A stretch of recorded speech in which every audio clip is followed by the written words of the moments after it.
From the United States of America to the cradle of mankind here in Africa, especially in Kwale County, a man who seeks education and impacting it to the next generation.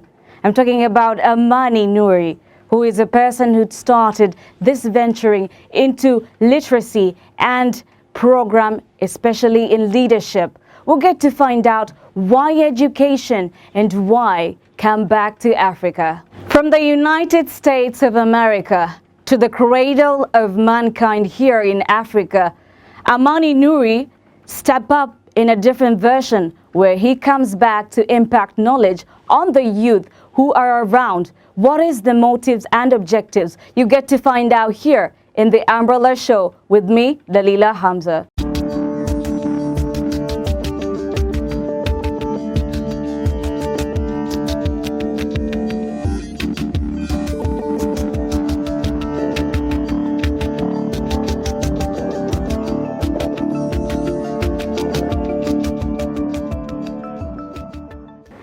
It is a spectacular time to have you here, Armani, as one of the youngsters who said, I will come back to Africa and help the youth in education, in matters that revolves around education. In fact, it's a beautiful thing from my own opinion. So what actually, or who is Armani Nuri? Armani is a young individual, and for me, I regard myself as one of the Africans who come from the typical African homes, and from a very conservative family, but a very poor background. And for me, I believed in one thing, one thing and one thing only, and that is education, that it was going to transform my life. And I held that so dearly, close to my heart, worked and fought hard to attain it, and I'm glad, not to the levels that I was aspiring yet. I believe I will be there. But for now, I think the best I can say is Alhamdulillah, and that the little that I've gained, I'm going to use it to transform the community. Absolutely. One of the few who are chosen in this Chinoy Fellowship, and this is quite a journey in the program of education and leadership. Being one of those who are actually who are highlighted or who are the privilege to join the Chinoy, how was it like for you? The first feeling, it was very exhilarating, I'd say. I was very ecstatic about it. To be honest, in Africa at large, there are a lot of social entrepreneurs who are very young. And this is some of the fields that does not have investment. And the Chinoy Fellowship is one of the, I'd say, the few social investment that has become one of the key, actually, support to young individuals to support their dreams, not only supporting them, but enabling them to reach and achieve the goals that they have for their community. So for me, I'm really excited that now I have the support that I dreamt for, and probably, I can't say dreamt for, but for me, it's a cry that I had for a long time. So it's happening. It's a dream come true for me. Okay. And this is a special moment for all of us out there who are watching at this particular time. Remember that this is the Umbrella Show. I'm joined by Armani, who's an educationalist, who has been there and who said, I will not stand by. I'll go back to my country and help those people who are there. We are discussing the roles of youth and how they're impacting in terms of education, our literacy, which level is it, especially in the program that you're handling, Armani. Maybe if you highlight to us, like, what really pushed you, or maybe rather you found yourself there. What are some of the things that you said, this program will enable this youth, but which kind of youth are those, and which kind of schools are you going to help out? First of all, I'd love to mention one thing that a lot of people do not know about it. As one of the alumni of the program, Kennedy Luga Youth and Exchange Study Program, for me it was very it was a rite of passage, I'd say, a sense of growth, and I had the experience to stay in an American classroom. And having had that opportunity to stay in a classroom, the experience is really, really different. And the transformation that I had and the experience that I gathered in those classrooms, how I learned and how information was passed through, for me was life-changing. And I said to myself that there are a lot of individuals who have the potential, maybe more than the potential that I have, whom do not realize these potentials. Why? Because they're not tapped into. So for me, I regarded and told myself that, you know, you need to go back home and help your brothers and sisters. You didn't say this is an opportunity for me. Anytime yangu ya kuomoka. No. Didn't that flip your mind? For me, I think at first I had that mentality that I'm going to the United States, probably back a few degrees and come back home probably and flaunt like everybody else. But for me, I had a host dad who helped me understand who I am. And understanding who I am is taking me back to understand that you're an African, first of all. And an African, no one is going to change Africa but you.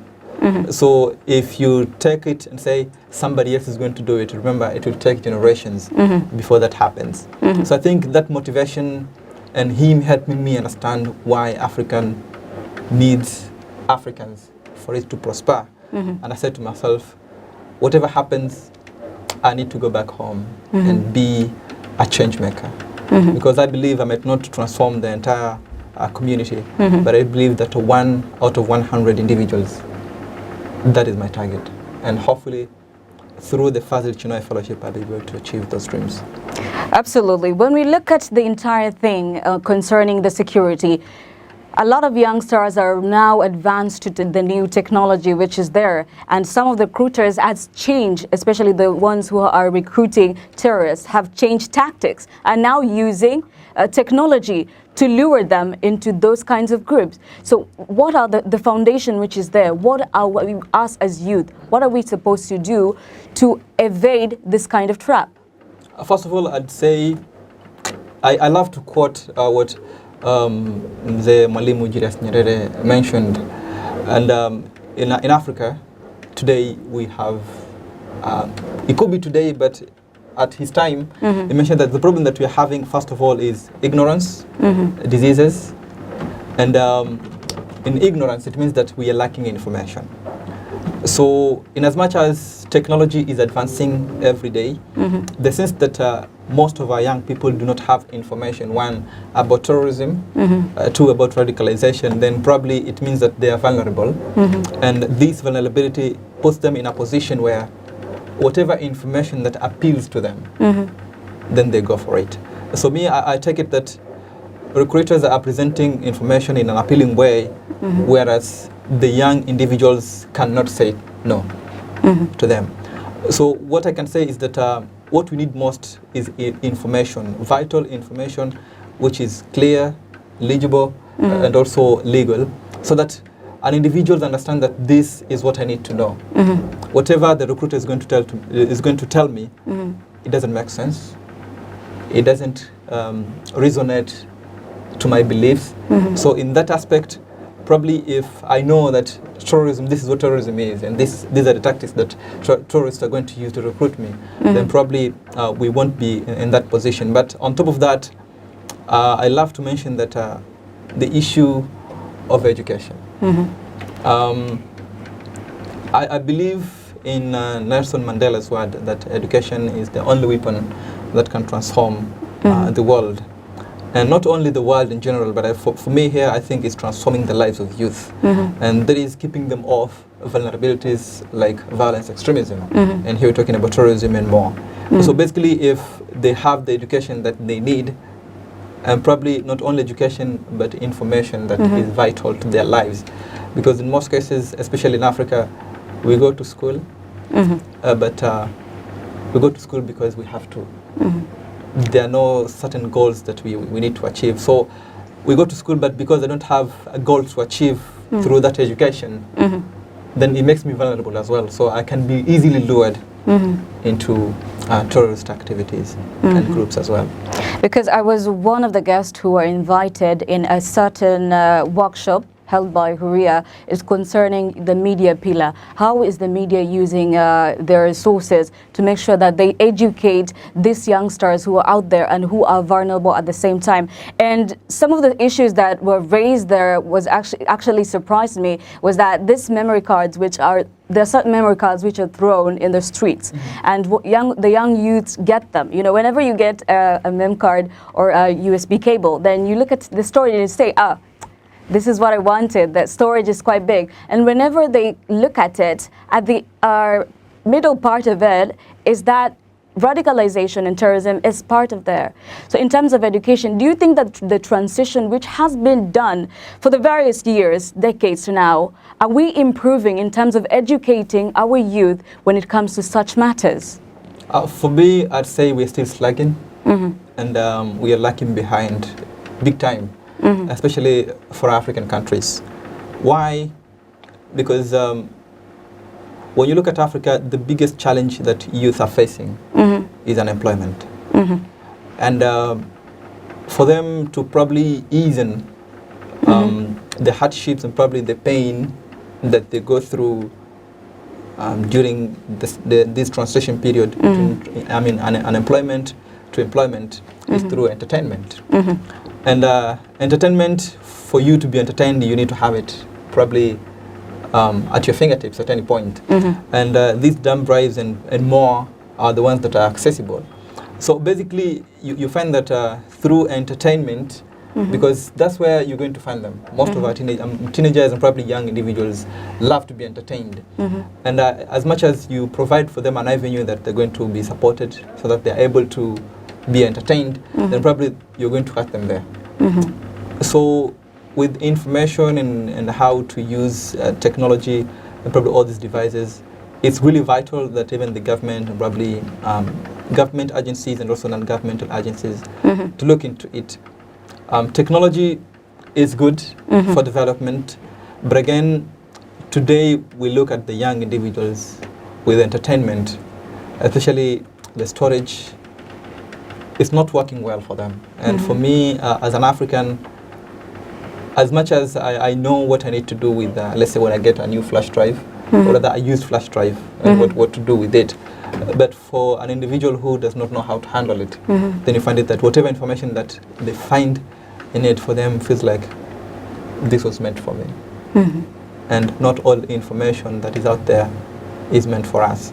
So when we speak of education, we're talking about the ability that one individual is able to sieve information and say, is this worth it? Is this going to help me in my life?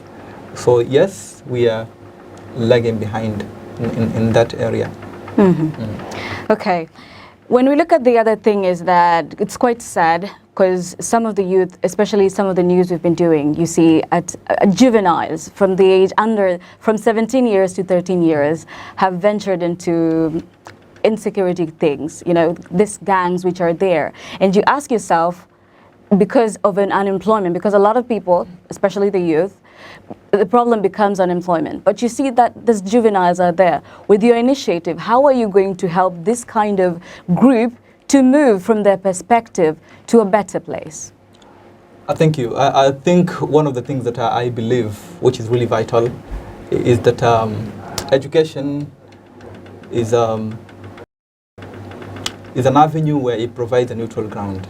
It's an equalizer, I'd say so. Why an equalizer? If you're tall and you're a fool, then probably you're still a foolish tall person. And if you're short and you don't have information, you still fit that description. But if you are educated, you are educated. They can't say that you are a short educated man or a tall educated man. Why am I saying that is that today a lot of young individuals, we're speaking at that particular age, is that they do not find motivation in academics. They do not believe that education is going to help them in transforming their lives. So in that, they lose hope in academic. In losing hope in academic, it means that they are exposing themselves to these vulnerabilities. And now you're looking at violence extremism and all these juvenile crime. So basically, I'd say if there are avenues and parameters that these students, or rather young, because I believe they're at an age where they're supposed to be students, but now they're not behaving as some because they lack motivation. And this program is going to offer that motivation and probably unlocking the doors and probably providing opportunities for the student that, yes, in as much as you might think you're not scoring really well in class, but there's something else that can come out of this education. And the best out of all is that information, that young individuals are informed, and not only informed, but are adequately informed. Okay. The intellectual literacy and program and the leadership program is at the table right now. I want you to dismantle and tell us exactly what it offers, the fruits, the benefits that it will reach to the youngsters who are out there. Intellectual literacy and leadership program is a program that is formed through the basis of two concepts, and one is intellectual literacy. For me, after interacting with a lot of students in Kwale County, I faced something that was really shocking. A huge number of them could not read in English, or rather write in English. And it was very saddening and disheartening. Why? It came to a realization that not only that these students do not understand, or rather they don't know how to read and write in English, that tells me that they do not understand what they're reading in school. And in Kenya, of all examinations, only the Kiswahili. Only, and then you're underlined it. Yes, only the Kiswahili language is tested. Is tested in a language that is different from English. So I look at it more of a communication barrier, where if I regard as studying more of a communication between the student and the study materials. These are the learning materials. So you're talking about books and other materials that are provided. So basically, if I'm unable to communicate, then you don't expect me to answer when I'm asked. So students cannot answer examinations because they don't understand what is in those examinations, or rather what is asked of them. And this is the reason why they're failing. But intellectual literacy is now combining these efforts and making sure that not only that these students are able to read and write, but they're able to analyze and intellectualize this information, or whatever they're reading in today's activities in class, so that it doesn't only help them through their academic performances, but also for them to understand and be able to probably form dynamic arguments and say, this is what we read. What do you think about it? Or what thought do you have on this? So for me, that is one concept, the intellectual literacy. So we're looking at them be able to read and also analyze that information and make it a conversation in day to day.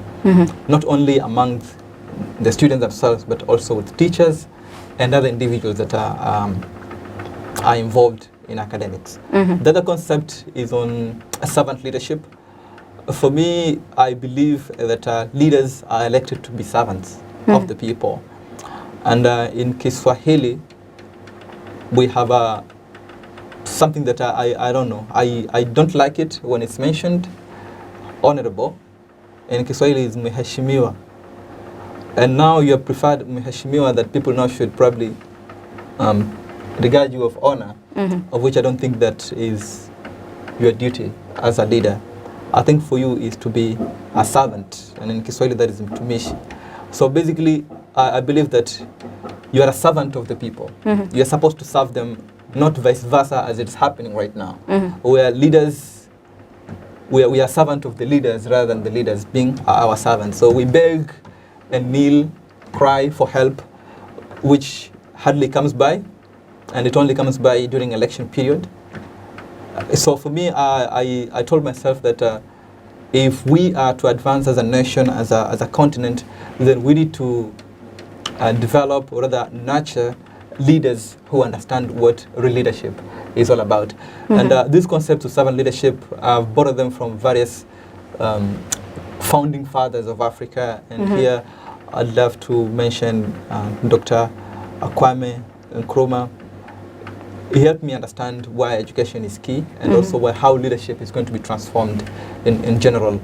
And speaking of servant leadership, I think Nelson Mandela, and the late president of South Africa, had it really, really well, that he wanted to serve the people. And the likes of Thomas Sankara and probably Patrice Lumumba, I think these are some of the leaders whom you look at them and you say they died, not only dying, but they died for their people. And that's the kind of leadership I want the students to embrace growing up, so that in the next 10, 20 years, at least one of them would say this is the direction that Africa, or rather Kenya, needs to head in terms of leadership. Okay. A question, is leadership made or is leadership formed? Is it made or formed? Does it come from a person or is it given to a person? Just a question for your viewers there to really answer us. On the same note, when we fertilize a land, we expect a lot of fruits and a lot of benefits from it. In your quest to impact knowledge on the young leaders, I call them leaders as well, who are out there in your project, in terms of giving them writing skills, I want you to also focus or highlight us more on what is done, what is going to be done to make a difference, because you've hold their hand with the initiative. Then assumingly that maybe they're there, what after that? After mentoring them, what next? For me, it's not about mentoring them, because mentorship could come in different forms. But for me, is empowering them. And empowering them, it means unlocking the doors and preparing them for opportunities. Because I believe in one philosophy, that opportunities come only to those who are prepared. So as long as the students, as you love to call them, young leaders, are unprepared for these opportunities, they'll come along and pass by. So for me, it's just to empowering them, building their capacity to make sure that when these opportunities come, they are ready for them, to embrace them fully. I love to believe that there are some opportunities that are once in a lifetime. And speaking once in a lifetime is that these opportunities as well have their own lifetime. So in as much as we want to grab these opportunities, we need to make sure that we grab them during their lifetime. Speaking of education, there's a lifetime as a young individual to go through it. And once that stage goes away, there's no turning back. And that's when our people start struggling. Now you have young people having information, and at that time where you're supposed to have that information, you didn't have it. So it becomes a conflict, and for me, I didn't want that to happen with them.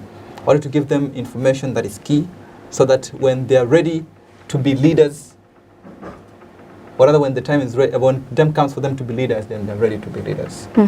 When they're supposed to probably write their examinations, they're ready because they're going to understand what is asked of them in the examinations. When time comes for them probably to address the nation, they're ready to do that. When time comes for them to build Africa, then they're ready for that journey. So I think for me is only preparing them for these opportunities, because if I'm looking at empowering them and holding their hands, I'm not doing that. I'm just opening the doors. I mean, unlocking the doors for them, so that when one goes to hold it, it's open. Yeah. A lot of doors might be slammed at your face for several years or several times whenever you go there and you're asked, do you have a certain degree? Do you have a diploma? Do you have a PhD? Now, I want to take you away from that. Let's come to a place where we've done 844. We have the CBC with us. But apart from that, we have the other education, which is at the lower levels. And we see that also you have seen it concerning the teenage pregnancies, which are there. Not only teenage pregnancy, but we also see early fathers and also early marriages. How do we look at this particular thing? How do we break it down? How do we dismantle it to make sure that the cases are reducing from the graph? Aman. Thank you. For me, I'd love to mention one thing. I believe in accidents, but speaking of pregnancy, there's nothing like accident when it comes to pregnancy. Why is that? It's deliberate. When you have unprotected sex, you know the outcome. But there's some who are raped. They didn't tend to be there. Right. And when speaking of rape, that is a a whole dynamic and a different aspect of it. But now I want to focus on teenage pregnancy because the reason why this is happening is all lack of information. How lack of information? For me, I believe if I did not go through sex education while I was in the US, then probably I could have been a father right now. Okay, so I'm asking, maybe you're having like kids. No. Not yet. Not there. Not yet. Okay. So for me, I believe that these classes help me understand about my sexuality, not only about sexuality, but also understanding how to have healthy sexual practices. And I think most of the teenagers here do not have that knowledge. So basically, if you are unaware of something, when you do it, you can't be blamed.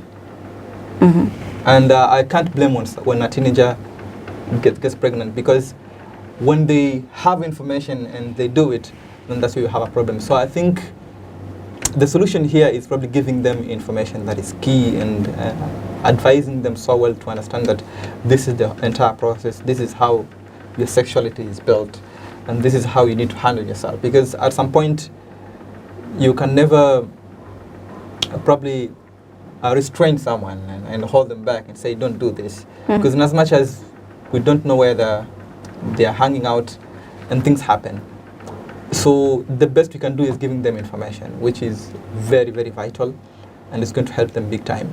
So I think it's high time that we start having these discussion openly with teenagers, that they understand their sexuality and how probably to have healthy sexual practices. Absolutely. It is here only in the Umbrella Show where we discuss matters concerning the youth. Whenever it pours rain, we are here to actually talk it out and to make sure that we learn from our mistakes. As Armani here said, his own perspective, he says there's no accident that happens. It is intentionally sometimes. But basically, when you look at the future coming, you see, how are we going to break the barriers to become more and more educated? Not in schools, because the world is also a classroom of itself. Everyone is tested in their own terms. When I'm talking about this, I'm highlighting on the issue of mental health. In your initiative, I also want to know, what do you have in store for these young people who are not well conversant or are having mental issues? For me, intellectual literacy and leadership program, like I mentioned, it's an empowerment program. So what I do with the students is that I try to form relationships with them. And these relationships put them at a comfort zone where they believe that they can share things with you. And I don't regard them as students for me. They're my friends, colleagues, and also fellow human beings. And I try to understand them at a level where a normal teacher would never understand them. And that is understanding their mental perspectives. Because students come from different backgrounds, and you want to make sure that in a program where you're supposed to nurture them and help them and probably unlocking these doors, but there could be things that are holding them back to stand up and go to get the door. So some of those things could be mental health issues.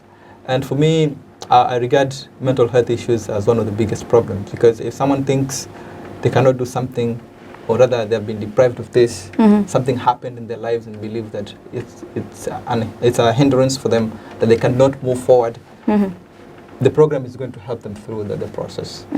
So not only myself as a trained trauma healer, but I believe that I can also include other individuals, friends, who can come and support them through this process. That's why I didn't want to say it's holding them their hands, but empowering them and opening and unlocking the doors for them. So mental health is one of the biggest things. I believe that we all have them at some point, but with students, it's very, very vital. And at some point, they get to a point where they lose it, and they believe that there's nothing for them rather than quitting school. So for me, I didn't want to to see that happening with the students. And that is why I'll be focusing on also mental health issues among them. Yeah. Okay. What are some of the schools which you're working with at this particular time? The program is targeting 6 schools so far. I'd say 7, 4 primary schools and also 3 high schools. But the height of intellectual literacy and leadership program would be the high school students. So here the focus will be Wa Boys High School, Wa Girls High School, and also Mwanambeyu Girls High School, both in Kwale County. Yeah. Why the school? Which kind of criteria maybe you used? Some will be asking like, Armani, what really happened? We are also part of there. What happened? One, I don't want the program to be seen as if it's only going to serve those 3 schools. Like I mentioned, it's an empowerment program and it's meant to reach to the students. So it is not only restricted to the 3 high schools that I've mentioned, but if need be and it rises, then we'd stretch our arms and say, let's work it out that way. So for me, I think when we come to criteria, I looked at a school where we're going to have the support. When I speak support, that we have a teacher who understands the program. So before we had the support from Chinoy Fellowship, I was already working with these teachers. Yeah, so the teacher who will be involved at Mwanambeyu Girls is someone whom we interact really well. We have close relationship, and I have offered mentorship talks at his school severally, and I thought to myself, I think this is the best place to start with. And with Wa Boys, the principal at Wa Boys, Mr. Julius Changawa, is one of my mentors. And also my former principal at Malindi High School. We have a very close relationship with him. He understands me better, and not only understands me better, but he understands my dream. And you want to be in a place where you share that dream with people, so it's easier to get the support. And with Wa Girls, because sister school to Wa Boys, I think it's relevant that we start with them as well before we reach to other schools in Kwale County. But the program is not restricted to those schools. Yeah. So the worry should be out. The worry should be out. That if a school needs to see more of intellectual literacy and leadership program, then they're well open to write us a letter. Okay. Absolutely. In formation of a house, a foundation is very vital. I believe as the founder of the initiative, you have people who you work with. Who are these people who are helping you out or telling you that, Armani, we got you covered, we got your back? Right. First of all, I'd love to mention Dr. Rafiq Shavji. I think he's one of the people who helped me understand this dream. I had a vision that I wanted to work with the schools, but working for him, it was more than mentorship. He helped me understand and realize that this is what you need to do into this program.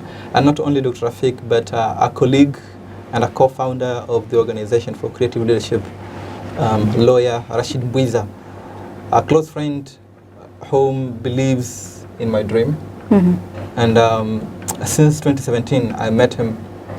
We've had the same vision that one day we're going to achieve this for the people of Kwale. But not only him, the other person whom we've worked really, really close is my close friend. His name is Armani. We share the name, Armani. And right now he's in the US. So we had this dream that we wanted to do something great for our people, and especially in education. And now that it's happening, we have had several conversations through technology. And as much as he's far away, but if you speak of intellectual literacy and leadership program, I think he's the one who helped me understand that we really needed it.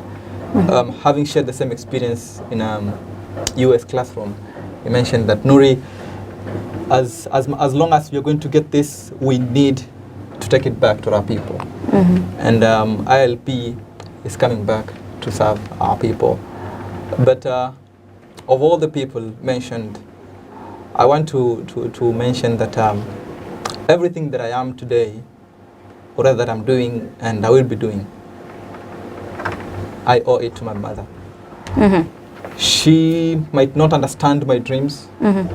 Sometimes I could be speaking a gibberish before her, but she believed in them, and she pushed me so hard. And at times, she's like, get up, go pursue your dream. So but you're just like Tara, just lying around. Yes, and you had no choice. I had no choice, and for me, I realized that maybe it may not be relevant to me at the moment, but having all these people around me telling me, go, go, go, go, I had the courage and said, let me just do it.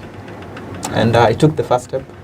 I think there are more steps as well to be made, and hopefully we'll get there. But I can't thank enough the people that have been supportive throughout this journey of intellectual literacy and leadership program. Yeah. In your journey, because they say a journey of step takes 1,000 miles. Yeah, that's there.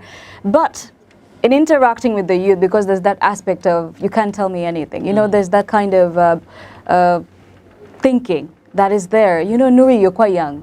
What can you tell me that will stick in my head and make me stay focused? Have you gone through the challenges yet, or you're yet to face them? I have faced those challenges, and I believe that there are even grander challenges ahead of me. But I wouldn't have been able to pursue the dream if it wasn't for those challenges. And those challenges have helped me shape and even make it in a way that this program will be understood by more. And at some point, you have doors slammed at you, and you go back home, probably cry, and curse as well. That why is this happening to you? You're trying to do something good for the community, and people are like, no, we don't want this. But for me, I believed in the dream, and not only in the dream, but the people around me. They help me understand and understand that this is your dream. We understand it. If they don't understand it, someone else will. And I'd love to quote what Mr. Mohammed Mwachausa, one of my mentors, mentioned, is that a journey is full of miles. It could be 1,000 and more. And the individuals whom you need in the first 2, 3, 4, 5 steps. And the individuals whom you're supposed to meet them when you are at step 100 or 102. So I believe that those challenges were purposed for to happen so that this program could take shape. And now that there are other individuals who are now taking the steps. So basically, the people that maybe I needed them during that time to realize what the program is lacking or what the program would have done to the people. So I'm thankful that it happened. Wow, you didn't reach a point where you said, by the way, I am so done with this spoiled brats. How did it reach that time? How was it for you? For me, I'd say the year 2020, it was really hard, I think, with COVID. And now you can't move around schools because of restrictions. And then it came a time when other students are at home. That was a very low moment for me. And I almost gave up on the program. And I said to myself, I think it's not going to happen anymore. It's a time where it was very hard to say, but having a bunch of dreams and the dreams that I had for the people, and some things as well not working out as you thought it would, and it gave me mental health issues. And I'm glad that my friends, through their support, I had mental health support as well, and that would just help me understand that these are things that are happening in life. And there's something that I want to remind everyone. Whatever dream that you have, at time you might want to give up on them, but remember, even if it's that one individual who believes in them. Try to be strong. Not strong for yourself, but strong for them. Because they believe in that dream, and for me, I try to be strong for the people who supported this dream. And now I think they can't be any happier. Okay, quite emotional over there, Armani. So, Armani, assumingly that you've reached your destination, now your mission is coming to be, it's almost done. Like you've already educated like almost everyone. What else would you be there? Like you've already done that. What's the end of the program that you have? For me, I believe that education has no end. That is one. And speaking of no end, that there are generations and generations that are going to come through. But I believe in the philosophy that, and I think this is one mentioned by Albert Einstein, that a life worthwhile is a life lived for others. And with my students, I believe that we're going to have several cohorts. And I want to prepare these students so that when they are through this program, they can come back and give back to the schools that they came into, or rather that help them through this program. So for me, I think it's about giving back to the people so that the alumni of this program can come back and say, let's support this program and take it through. So for me, I'm not planning to be there forever, but I'm planning so that someone else can take up on this role and say, Nuri did this for us, so I think it's for me now to do it for the individual. So for me, it's about preparing individuals who are going to take after me. And this is a philosophy that I borrowed from one Dr. Miles Monroe about leadership. And he mentions that leadership is succession. So your leadership is going to be judged by your successor. If they fail, then you failed as a leader. So for me, I'm more into succession rather than just leading individuals. For me, it's preparing them so that they can come and be leaders into this program. Yeah, so that for me, I can venture into other areas that are maybe at that particular point are going to be bigger than this dream as well. Okay. As being a media personality, do you think that you will come back to media in order to highlight still and talk to the youth who are still out there? For me, I believe that that was the reason why I became a journalist. And maybe the timing hasn't been right, but I believe that when the timing is right, I could be seen probably in front of the camera, or probably be heard. Oh, my co-host next time. Or be heard behind the microphone. So yes, I believe in that, but for me, I wanted to find something that is satisfying. And as much as you want people to hear your voice and probably see you, but I wanted to brand myself so that if they see me, they see something different, but they don't see me as an individual. Okay. Yeah. So if I'm to come back, then I'm coming back to represent something, but not represent an individual who is Nuri. Yeah. Thank you so much, Nuri. As we wrap it up, what is your take, your final take? My final take goes to young individuals, and this is just to tell you that it's not the end. Wherever you are, just know God purposed it that you be there. Take heart, be strong, and the dreams that you have as a young person, you will achieve those dreams one day.